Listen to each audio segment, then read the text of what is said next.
పౌలు గారు అన్నట్టు సువార్త క్రీస్తుని గురించినటువంటి వార్త చెప్పకపోతే అది నాకు శ్రమ అంటున్నాడు. ఎలా అంటే నరకమే.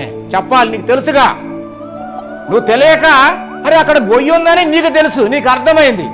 నీ సహోదరుడు ఆ గొయ్యిలోకి పోకుండా పడకుండా కాపాడాల్సిన బాధ్యత నీకు లేదా? ఆ మాటలు తెలిసి ఉండి ఆ మాటలు నీ సహోదరులకి, అన్నలకు, తమ్ముళ్ళకి చెప్పగలిగి ఉండి ఆ మాటలు చెప్పకుండా నీ అంతటి నువ్వే మేలు పొందుకొని నువ్వు సత్య పరలోకం పోవాలని ఎవరికి తెలియకుండా కనుక అట్లానే ఆ మాటలు అట్టు పెట్టుకుని చచ్చావనుకో, అక్కడ అంటాడు నీకెందుకురా ఇంత జ్ఞానం ఇచ్చింది, చచ్చేవాడిని ఎందుకు బతికిచ్చా, నిన్నెందుకు కాపాడా, నీకెందుకు వాక్యం చెప్పించా, మరి నువ్వెందుకు చెప్పు అంటే నువ్వు పక్కోళ్ళని రక్షించవా?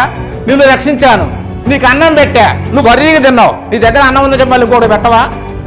దేవుడు అనే మాట అదే. అందుకని మేలైనది చేయనెరిగి అలాగూ చేయకపోతేనట పాపం అట.